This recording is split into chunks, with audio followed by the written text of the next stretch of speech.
got a lot to talk about today, so get in here. This is Jack with Cosmic Road. I'll talk about UFOs and the paranormal. Please hit like and subscribe and let me know what you think in the comments below.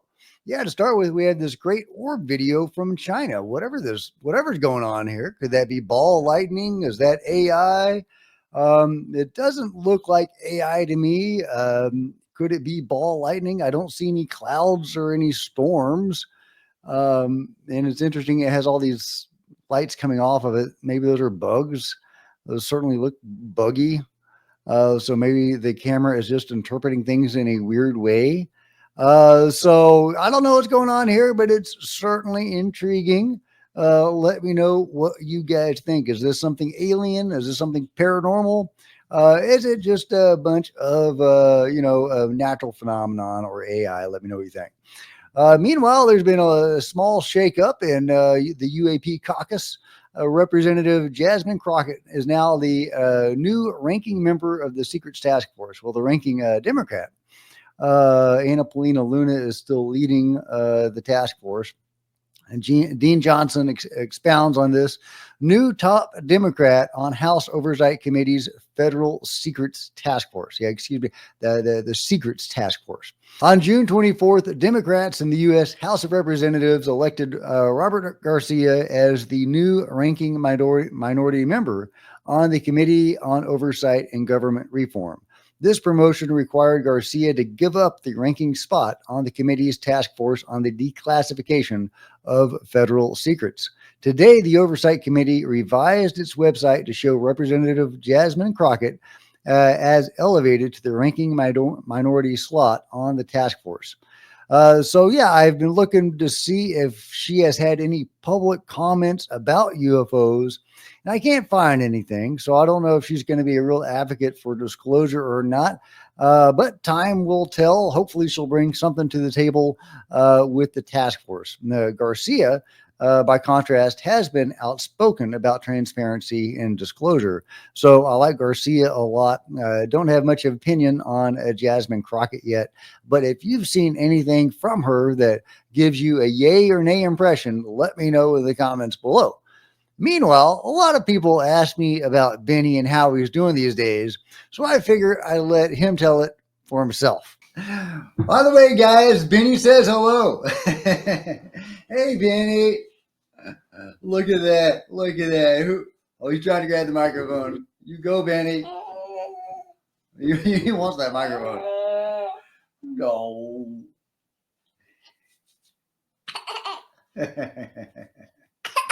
Say hello, Benny. He really wanted that microphone. Yeah. So Benny told me to tell you all hello. And he was very happy to be on the channel as a guest star. So, okay. All right. Well, moving on. There's all sorts of exciting things to cover. Pavel Ibarra has been talking about Carl Nell and how he may have been responsible for some of the rumors going around. Joe Murgia posts this. Ruby wrote, Pavel Ibarra reveals that Carl Nell is the person who has been telling people in Congress and others that something is coming. You know, those vague rumors that we hear that something's coming. Well, Pavel's sources are telling him that it's Carl Nell. But Travis Taylor of Skinwalker Ranch says this. Y'all are getting it very wrong. Carl Nell is simply trying to get movement on something, anything, put into legislation for disclosure. While I have disagreed with some of the USDA wording, and I think he's specifically talking here about eminent domain, I'm at the point now that we must do something to change the status quo. So that's interesting. Maybe suggesting that Carl Nell isn't responsible for those rumors. Also suggesting that Travis Taylor's stance on eminent domain may be softening. Now, I can totally understand why Travis Taylor and Brandon Fugel and others associated with Skinwalker Ranch, as well as other locations, might look at eminent domain with the side eye. If they do discover a UFO or something anomalous on Skinwalker Ranch, would they want the government then to come in and seize it? Probably not. So I can totally understand their point of view, and I am sympathetic to that. But I'm with him. Something needs to change, right? However, Pavel replies. He says, hi, Travis. Pavel here. This is why clarifying what's happening in the background is important. This is just a report I made from sources that are directly linked to the action as well. But staying in the shadows and not addressing the people is a bad idea. It leads to more speculation and misinformation. Additionally, Sean Munger's legislation proposal on the debrief appears to be more comprehensive. So why is it being ignored? And why is the UAPDA being proposed with virtually no changes to it? Many oppose it. Why does it feel like this disclosure has to be exactly as many from your circle want it to be?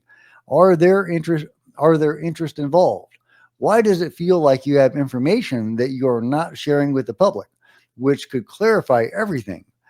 So many questions. Hopefully, one of you can come forward and talk about all of this in detail. Yeah, man, wouldn't that be nice? I would love to see that. Meanwhile, good news. Ryan Sprague is reporting that the next congressional UFO hearing will take place on September 9th. It will include witnesses with firsthand knowledge. That is super exciting. Stephen Diener also has some comments on that. Number one, the hearing is happening September 9th. This is what I was told. Very reliable source. On September 9th, they will have the next UAP hearing. It's open to the public. It's going to run pretty much just like the other one ran last November. There's going to be 4 witnesses. That's the plan. At least 1 or 2 of these witnesses are firsthand witnesses. That's been the speculation. I know Eric Burleson had put it out there that that's what they wanted to try to get. I think he said it on my show. He said in a couple of different interviews that he wanted to try to get firsthand witnesses for the next hearing. So it seems like that's going to happen. So I was told by my source that at least 1 or 2 of these 4 witnesses that are going to be testifying at the new hearing on September 9th are going to be firsthand witnesses. So that's going to be huge, to say the least. That is huge. If we can actually get participants of the UFO crash retrieval and reverse engineering program talking about those programs, that would be massive. Is that what we're going to get? Well, hopefully.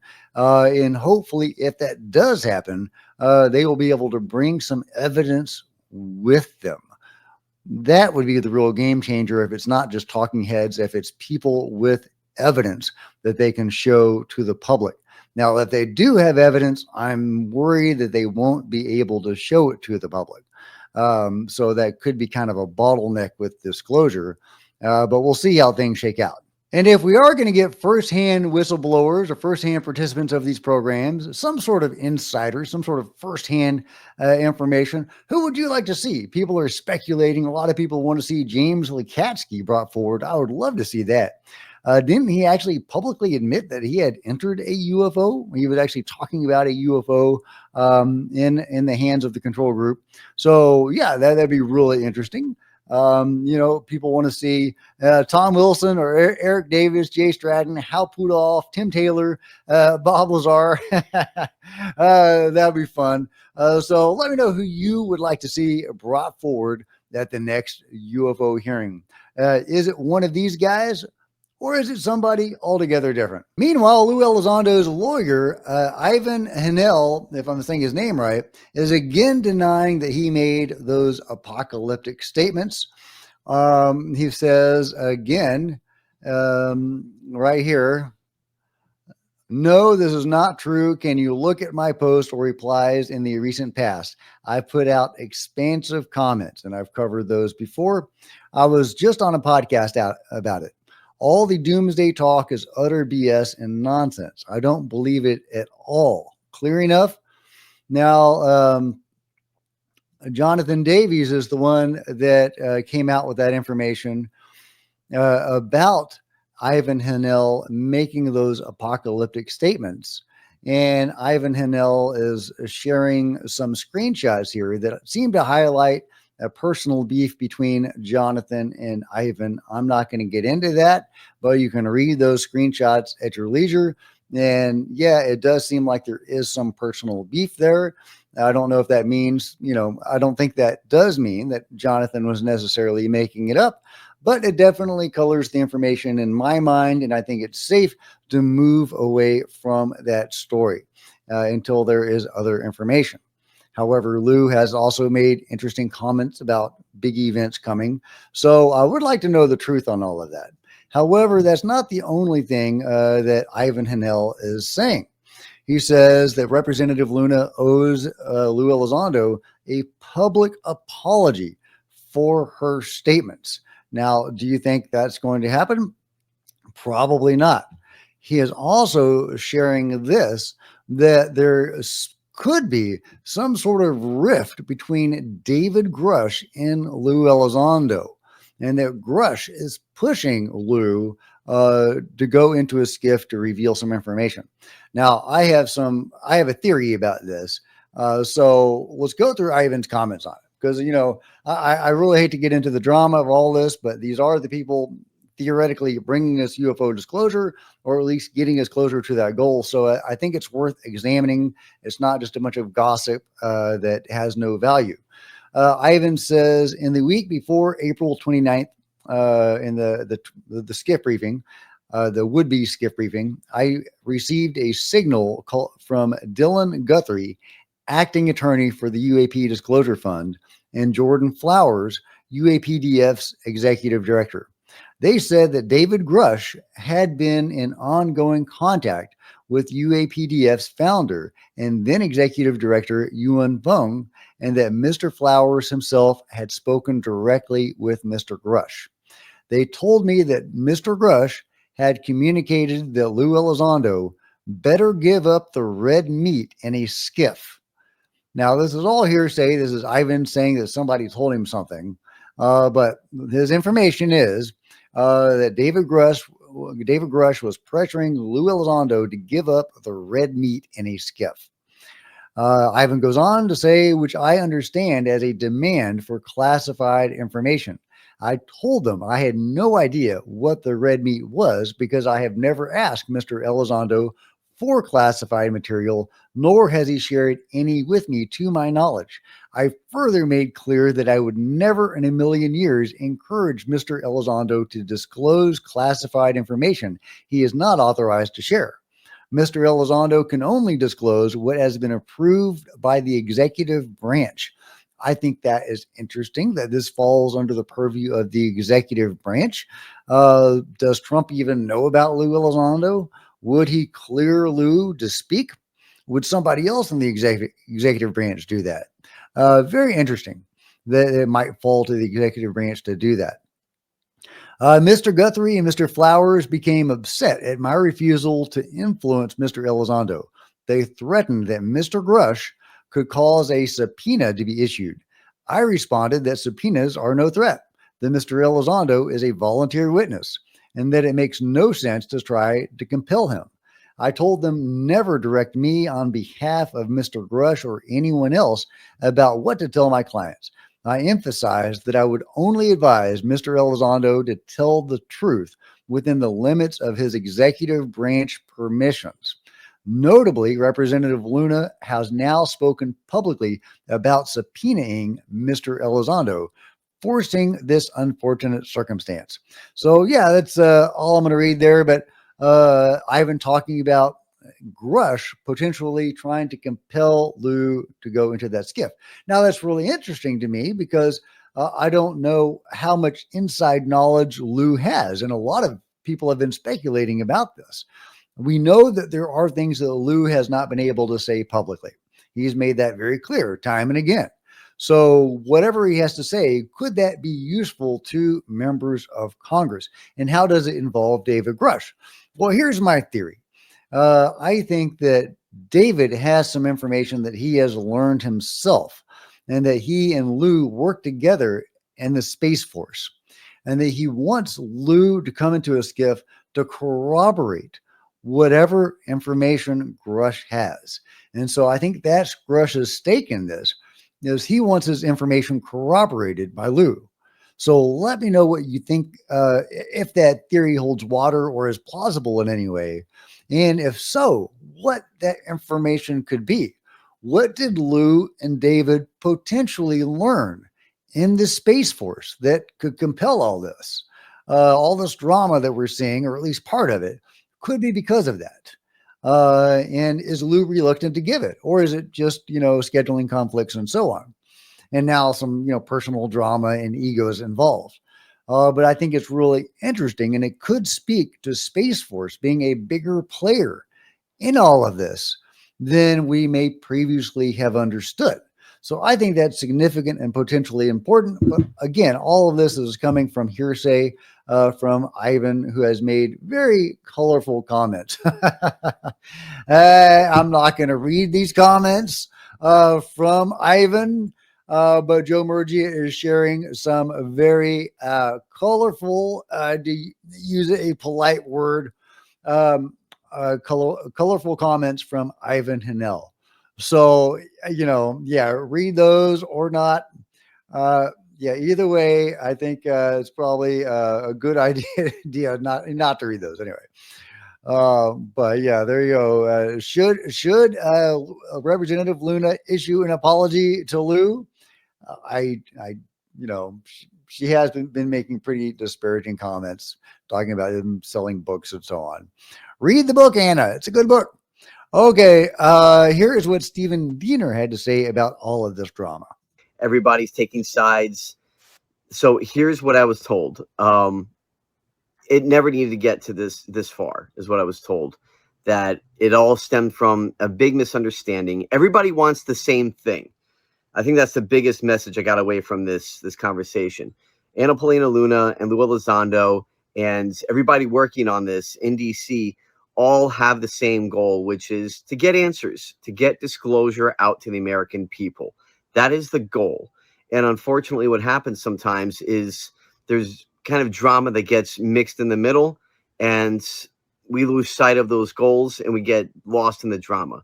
And that's what's happened here. So the important message that I want to try to get across after the conversation I just had is that this really stems from a misunderstanding. David Grusch, from what I was told, had a health issue a couple of days before the skiff was supposed to take place in April. Everything was lined up.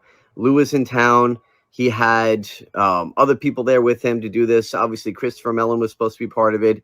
As soon as David Grusch had to back out due to health issues, not the flu, due to health issues, he was kind of the linchpin. He was the one holding this all together. He was one that was going to lead the conversation and really the driving force behind all of this inside the skiff. Once he was out, everything kind of fell apart. And that's where I think a lot of people ended up getting angry at each other. Then Christopher Mellon ended up calling out sick essentially with the flu. He said he had the flu. Lou Elizondo never had the flu. Lou Elizondo was perfectly healthy. And then with the congressional members were left with Lou Elizondo and his team and anybody else that they were trying to bring in. But because it wasn't exactly what they were looking for, they decided to try to reschedule. Okay, I'll let you watch the full video at your leisure, but there you go, Stephen Diener putting the pieces together for what exactly caused the skiff flu. There were actually some health issues apparently, and it is what it is. We all just need to have them get together instead of being antagonistic and being at odds with each other, because I think there's the way to look at it, I think the healthy way to look at it is the efforts of Anna Paulina Luna and the UAP caucus in general are the fruition of Lou's efforts. When Lou Elizondo came out of the UFO closet in 2017 and started this whole ball rolling, it has led to this moment where you have multiple members in Congress trying to push for answers on UFOs. You have the president repeatedly talking about UFOs. He's not revealing all he knows, obviously, unfortunately, or giving Lou permission to speak, potentially. But he is openly talking about UFOs while in office, so that is very significant. We have multiple members of Congress talking about this, even going to extreme, going all the way, talking about the other dimensional aspects of this, right? So we have come so far since Lou came out of the closet and started this whole thing going. We would not be where we are without Lou coming out of the closet, bringing those 3 videos with him, bringing the information about ATIP with him, opening up those cases the Nimitz case, and so on, bringing great witnesses forward like Commander Fravor, Ryan Graves, and many others. All of that, really started all of this. And we would not be where we are without Lou. Anna Polina Luna would not be asking the sort of questions that she is now asking without Lou having started this.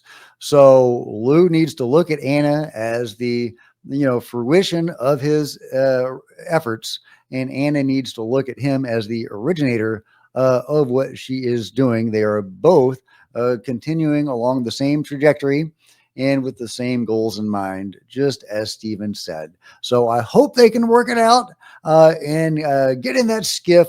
Whatever Lou has to say, I don't know what that is, but obviously it is somehow important. So if he can help the ball continue to roll down that hill, let's get it rolling. Last but not least, did you know that there were colugos, that this was a thing? Yeah, this is a colugo. I'm probably saying that wrong, but look at that cute little guy. He's adorable. Let me know what you think about this amazing colugo and everything else covered today in the comments below. Like and subscribe. Hit the bell to be notified of future videos. You don't want to miss a thing. Join me on social media. There's Facebook and Twitter links below. Love to see you guys there. If you want to support Cosmic Road in a bigger way, consider grabbing a coffee mug or a t-shirt in the merch store below, or becoming a channel member. Channel members are rock stars, and I really appreciate you guys' support. Thank you. Meanwhile, there's plenty of other videos on the channel, and I'll see you next time. This is Jack with Cosmic Road, signing out.